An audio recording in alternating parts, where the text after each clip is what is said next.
आज से 19 साल पहले 1 जुलाई 2002 मेक्सिको के डोमोडेरियो इंटरनेशनल एयरपोर्ट पर 60 पैसेंजर अपने गंतव्य तक पहुंचने के लिए वेस्केरियन एयरलाइन के फ्लाइट 2937 का इंतजार कर रहे थे। करीब 30 मिनट बाद 8:48 पर वेस्केरियन एयरलाइन की फ्लाइट 2937 ने 60 पैसेंजर व 9 क्रू मेंबर के साथ मॉस्को से बार्सिलोना जाने के लिए उड़ान भरी। इस प्लेन को 3000 किलोमीटर की दूरी 4 घंटे और 20 मिनट में तय करनी थी। रात के करीब 11 बजे प्लेन स्विट्जरलैंड के एयर स्पेस में एंटर किया।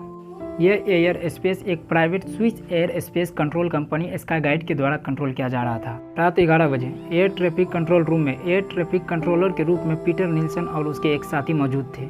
1 जुलाई को सुबह से लेकर शाम तक एयर ट्रैफिक के हिसाब से बहुत बिजी दिन था, लेकिन रात के 11 बजे के बाद ट्रैफिक काफ़ी हद तक कम हो चुका था। रात के 11 बजे पीटर का सहयोगी अपने वर्क स्टेशन का जिम्मेवारी पीटर पर संभाल कर वहाँ से ब्रेक के लिए चला गया और अब पीटर को अब दो वर्क स्टेशन की जिम्मेवारी को संभालना था। जहां पहले रडार पर एयर ट्रैफिक शो हो रहा था तो दूसरे रडार पर एयरपोर्ट पर लैंड होने वाले प्लेन की मॉनिटरिंग की जा रही थी। रात के 11:06 पर मॉस्को से बार्सिलोना जाने वाली फ्लाइट 2937 ऑस्ट्रेलिया के ऊपर 36,000 फीट की ऊंचाई पर उड़ रही थी। प्लेन में बैठे सभी लोग श्योर थे कि वह 2 घंटे बाद अपने लक्ष्य तक पहुँच जाएंगे, लेकिन ऊपर वाले को कुछ और ही मंजूर था। वहाँ से 600 किलोमीटर दूर एक दूसरी फ्लाइट उड़ने के लिए तैयार हो रही थी। 11:06 पर एक DHL फ्लाइट 611 ने बारगेमो से ब्रुसेल्स जाने के लिए उड़ान भरी। करीब रात के 11:10 पर पीटर निल्सन को इन्फॉर्म किया गया कि उसके मेन रडार सिस्टम को मेंटेनेंस के लिए बंद कर दिया गया है और इसलिए अब उसे बैकअप सिस्टम का यूज़ करना पड़ेगा। 11:21 पर DHL फ्लाइट 611 ने पीटर निल्सन के एयर स्पेस में एंटर किया और प्लेन के पायलट ने पीटर निल्सन से कॉन्टैक्ट करके 36,000 फीट की ऊंचाई पर उड़ने का परमिशन मांगा। परमिशन देने से पहले निल्सन ने एयर ट्रैफिक को चेक करना शुरू कर दिया, लेकिन तभी दूसरी रडार सिस्टम पर एक तीसरी प्लेन AEF 1135 ने मैसेज किया कि उसे पास के एयरपोर्ट पर लैंड करना है। इसी कारण पीटर निल्सन ने अपना काम बीच में ही छोड़कर दूसरे रडार पर आ गए। पीटर ने पास के टावर से कांटेक्ट करने की कोशिश की, लेकिन उसका फोन वर्क स्टेशन पर मेंटेनेंस के कारण काम नहीं कर पा रहा था। इसलिए Peter Nielsen first radar system पर वापस आ गए, क्योंकि अभी तीसरी फ्लाइट AEF 1135 को लैंड होने में 10 मिनट का समय था। पहले रडार सिस्टम पर वापस आने के बाद पीटर निल्सन ने DHL फ्लाइट 611 जो बर्गेमो से ब्रुसेल्स जा रही थी उसे 36,000 फीट की एल्टीट्यूड पर उड़ान भरने के लिए मंजूरी दे दी और वापस पास के एयरपोर्ट टावर से कांटेक्ट करने की कोशिश करने लगा। जो घटना घटने वाली थी उससे 2 मिनट पहले DHL फ्लाइट को 36,000 फीट की ऊंचाई पर उड़ान का परमिशन मिलने के बाद अपना एल्टीट्यूड 36,000 फीट कर लिया।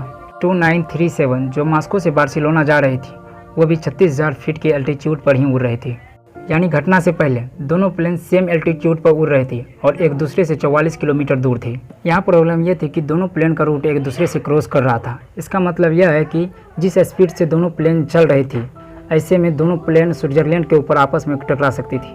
घटना से 43 सेकंड पहले air traffic controller Peter Nielsen को सिचुएशन की गंभीरता का आभास हो गया था और उसने फ्लाइट 2937 जो बार्सिलोना जा रही थी के पायलट को तुरंत कॉन्टैक्ट करके प्लेन को डिसेंट परफॉर्म यानी नीचे करने को कहा।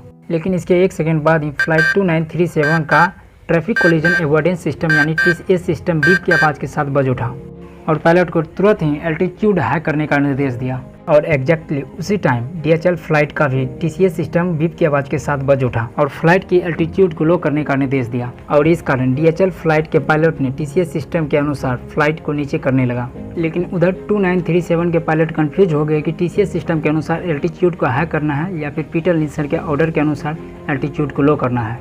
पीटर की बात मानकर 2937 के पायलट ने फ्लाइट की एल्टीट्यूड को लो करना शुरू कर दिया, यानी इस समय दोनों ही प्लेन नीचे की ओर आ रही थी।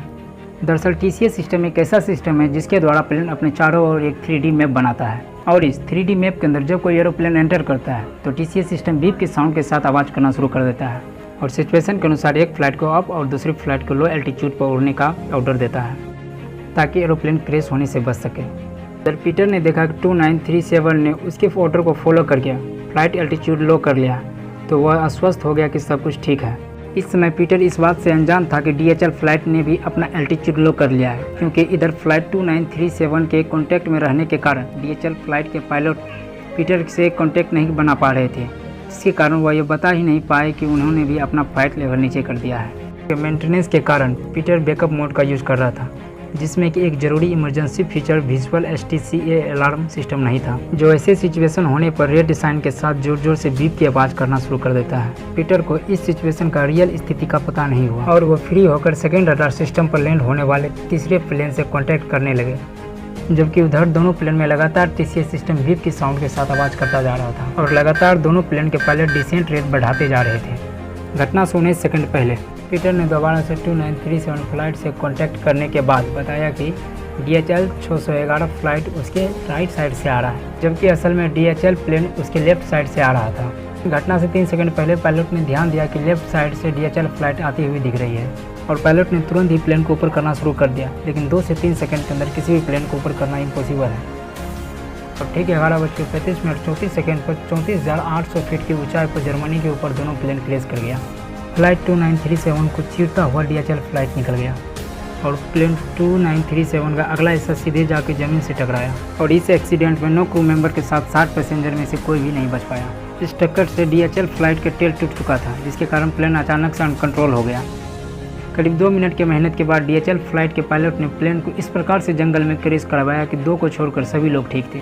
अगर देखा जाए तो इस घटना के पीछे स्काई गाइड कंपनी का ही लापरवाही है, क्योंकि 2 वर्क स्टेशन का काम एक ही बंदे को सौंपा गया था और उस बंदे का मोस्टली टाइम फ्लाइट AEF 1135 को डील करने में ही चला गया। इसके अलावा मेंटेनेंस के नाम पर मेन रडार सिस्टम को बंद कर दिया गया था, जिसके कारण पीटर बैकअप मोड का यूज कर रहा था और उस बैकअप मोड में एक इमरजेंसी अलार्म सिस्टम था ही नहीं, जिसे विजुअल STCA कहा जाता है। इन सब के अलावा ground based optical collision warning system, जो कि मेंटेनेंस के नाम पर बंद कर दिया गया था और पीटर निल्सन को इसके बारे में कुछ खबर भी नहीं थी।